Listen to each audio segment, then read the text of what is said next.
Lord's के मैदान में जब भी क्रिकेट मैच खेलती है ना टीम या प्लेयर, तो थोड़ा सा एक्स्ट्रा टेंशन और प्रेशर रहता है। और वो इसलिए रहता है कि आप चाहते हैं बहुत अच्छा करना। क्यों? क्योंकि वो एक बड़ा ग्राउंड है, बड़ा वेन्यू है, और उस ऐतिहासिक वेन्यू को एज अ क्रिकेटर आप हमेशा बड़ा मानते हैं, चाहे वो हो एनी अदर क्रिकेट ग्राउंड की तरह। लेकिन वो जो वेन्यू है उसको आप इमेजिन करते हुए बड़े होते हैं और सोचते हैं कि जब मेरे को मौका मिलेगा ना, पहले तो मौका मिले और दूसरा जब मौका मिले, I want to make the most of it, I want to make the best out of it. और वो कहीं ना कहीं आपको थोड़ा सा फोकस जो है शिफ्ट करा देता है from the main purpose, that is of course to go and play a cricket match, to Lord's cricket match. ऐसा हर एक के साथ होता है। मैं बहुत सरप्राइज होंगे अगर मुझे कोई ऐसा खिलाड़ी मिल जाएगा और वो बोलेगा कि नहीं, जब मैंने लॉर्ड्स में मैच खेला तो मुझे कोई दबाव, कोई प्रेशर महसूस नहीं हुआ। होता है, इंटरनेशनल क्रिकेट में होता है, लॉर्ड्स में थोड़ा ज़्यादा होता है। ये सारी बात मैं इसलिए कर रही हूँ क्योंकि ऐसे बहुत सारे खिलाड़ी हैं जो लॉर्ड्स में पहले मैच खेले, that is in the Indian women's cricket team. चाहे वो हरमन हो, स्मृति हो, दीप्ति शर्मा, जेमिमा रॉड्रिक्स खिलाड़ी हैं, इवन स्नेह राणा हैं। लेकिन अगर सीनियर्स जो खेले हैं, चाहे वो 4 मैच खेले हों, 2 मैच खेले हों, उनको प्रेशर ऑब्जॉर्व करने में इतना समय लग सकता है, तो उसका सोचिए जो पहली बार मैच खेल रहा होगा। क्रांति गौड़ पहली बार मैच खेल रही है, मेरे ख्याल अरुंधति रेड्डी भी पहली बार मैच खेल रही हैं, चरनी तो डेफिनेटली खेल रही हैं। तो फिर इन युवा खिलाड़ियों के बारे में क्या होगा, इनको कौन संभालेगा? क्योंकि मैच तो इंटरनेशनल है ना, और वो भी सीरीज डिसाइडर। सबसे ज़्यादा अनुभवी खिलाड़ी पता है कौन है? दीप्ति शर्मा। क्योंकि इंटरनेशनल मैचेस तो उतनी ही खेली हैं जितनी स्मृति खेली हैं या जेमी खेली हैं, ऊपर नीचे एक आध मैच खेला होगा सबने। हरमन सबसे ज़्यादा खेली है, लेकिन जो T20 मैचेस खेली है ना, वो सबसे ज़्यादा अनुभव दीप्ति शर्मा का है लॉर्ड्स के मैदान पे मैच खेलने का। 8 या 9 बार उन्होंने T20 खेला है, इंटरनेशनल तो सिमिलर खेला है। तो इसलिए जब वो खेलने आई थी ना मैच के अंदर सेकेंड वनडे इंटरनेशनल में, उनको बिल्कुल आइडिया था कि कौन से एंगल पे किस तरफ बॉल मारी जा सकती है। And more so she treated the game just like any other international game. सिर्फ ये नहीं, उनको बिल्कुल पता था कि कौन से एंगल से गेंदबाजी भी करनी चाहिए, और वो डिफरेंस दिख रहा था उनकी लर्निंग में और बाकी सब क्रिकेटर्स की लर्निंग में, चाहे वो वहाँ खेले हों चाहे ना खेले हों। वैसे मैं आपको याद दिला दूं कि दीप्ति शर्मा ने इसी मैदान पर 2024 में 100 के कंपटीशन में जब 4 रन चाहिए थे तो 6 रन बनाए थे, लॉन्ग ऑन के ऊपर 6 लगाया था और अपनी टीम लंदन स्पिरिट को मैच जिताया था।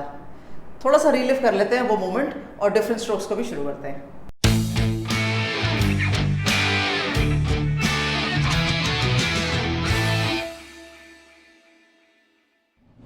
स्वागत है आपका डिफरेंट स्ट्रोक्स में। और सीरीज जीतने का अवसर था भारतीय टीम के पास। थोड़ा सा रेन ने या बारिश कहे तो स्पॉइल स्पोर्ट प्ले किया क्योंकि 29 ओवर का मैच हुआ। लेकिन सरप्राइजिंग एलिमेंट मुझे ये था कि इंग्लैंड ने तो बदलाव किए, क्यों किए पता नहीं, वो भी लॉरेन फाइलर को नहीं खिलाया और आप एमा आलेट को वापस ले आए। Maybe they wanted to rotate their players, Linsey Smith के साथ चले गए and Sophie Ecclestone of course थी भी टीम के अंदर, लेकिन उन्होंने 3 बदलाव किए। इंडियन टीम ने क्यों बदलाव किया मैच जीतने के बाद, वो जरूर समझ नहीं आया। इंग्लैंड तो मैच हार कर आई थी ना इस मुकाबले में, और उनको सीरीज में बराबर बने रहने के लिए इस मैच जीतना जरूरी था। उन्होंने 3 बदल दिए। इंडियन टीम ने 1 बदला आफ्टर विनिंग द कॉन्टेस्ट, और वो कौन बदला? अमनजोत कौर बाहर गई, अरुंधति रेड्डी अंदर आई। मुझे ये मैच समझ नहीं आया, ये चेंज समझ नहीं आया, फॉर द सिंपल रीजन, ए आपकी टीम जीती हुई है, बी इस खिलाड़ी अमनजोत कौर ने आपको T20 मुकाबला जिताया है, ये भी आपका मोस्ट लाइकली विश्व कप का पार्ट होने वाली हैं, और एज एन ऑलराउंडर इनफैक्ट मैं समझती हूँ फील्डिंग भी इनकी गिननी चाहिए, क्योंकि बैटिंग बॉलिंग फील्डिंग तीनों डिपार्टमेंट में रन करती, तो उनको आपको हर मैच खिलाना चाहिए विश्व कप से पहले। हर स्थिति में वो, हर परिस्थिति में वो आपको प्रदर्शन करके दिखा चुकी हैं, फिर भी आपने उनको बाहर बिठा दिया और अरुंधति रेड्डी को खिला दिया। क्या सोच के कि अरुंधति रेड्डी फास्ट बॉलिंग करती हैं, 90-95 की स्पीड पर उन्होंने गेंदबाजी करी। पहले 2 ओवर उनके भी महंगे गए, उसके बाद आप स्पिनर की तरफ पहले ही चले गए जब गेंदबाजी डिफेंड करने की आई थी आपकी बारी। तो इतना तो अमनजोत कौर भी डाल सकती थी। मैं ये नहीं कह रही कि अरुंधति रेड्डी नहीं खेलनी चाहिए थी, लेकिन अमनजोत की जगह अरुंधति रेड्डी को लाने का पर्पस नहीं समझ में आया।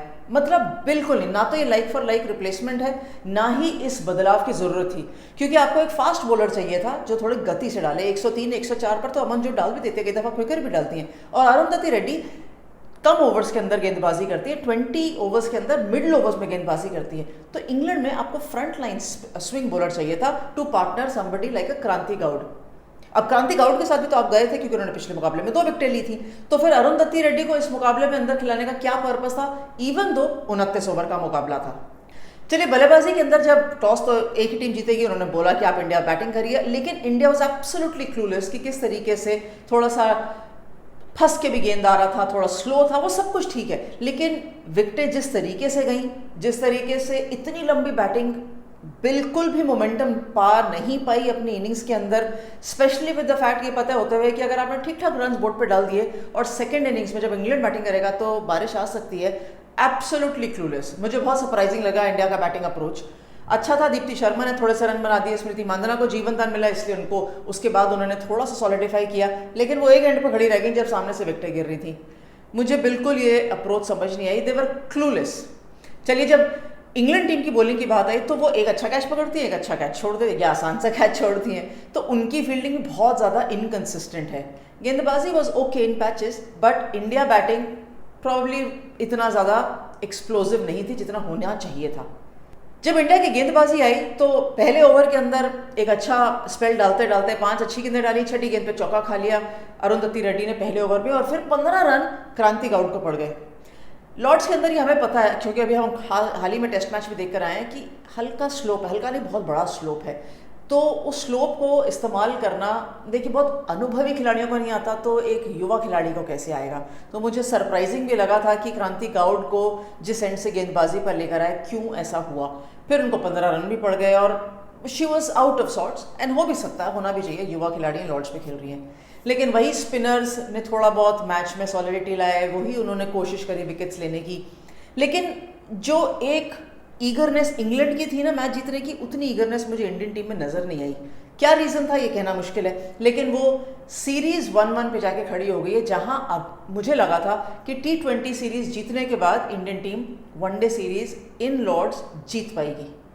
और बार बार मैं लॉर्ड्स का वेन्यू इसलिए कह रही हूँ क्योंकि ये वेन्यू पे जीतना भारतीय टीम को बहुत ज़रूरी है। 22 में जीते थे जब झूलन गोस्वामी का आखिरी मुकाबला था, चार्ली डीन को रन आउट कर दिया था दीप्ति शर्मा ने आखिरी विकेट के लिए, लेकिन इस वेन्यू पे जीतेंगे ना तो आपका कॉन्फिडेंस और बढ़ जाता है।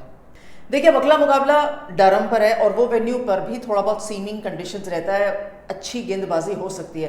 भारतीय टीम को फिर डिसाइड करना है कि स्पिनर तो बदलेंगे नहीं, जिस कॉम्बिनेशन से जा रहे हैं, चाहे वो दीप्ति हो, स्नेह राणा हो, चरनी हो, क्या वो पेस बॉलिंग ऑप्शंस बदलेंगे? नहीं बदलेंगे तो मुझे सरप्राइजिंग लगेगा, बदलेंगे तो मुझे ज़्यादा सरप्राइजिंग लगेगा कि आपने सेकेंड वनडे में क्यों बदलाव दिया था। हर जगह हर खिलाड़ी को अपॉर्चुनिटी देनी, मौका देना क्या ज़रूरी है? आपको पता है कि आपके क्या रिसोर्सेज हैं, तो कोई एक टीम सेटल होती जाए अपने रोल में, क्या वो बेटर नहीं है? आपको क्या लगता है कि तीसरे वनडे के लिए भारतीय टीम को क्या कोई बदलाव करना चाहिए, और वो क्या, कौन होना चाहिए या क्या नहीं होना चाहिए, या बताइए जल्दी से। और आपके सवाल बड़े कम से आ रहे हैं, कैसे, क्यों, किस लिए? लाइक, कमेंट, शेयर करना मत भूलिएगा, and do subscribe to different strokes. Thanks very much for watching.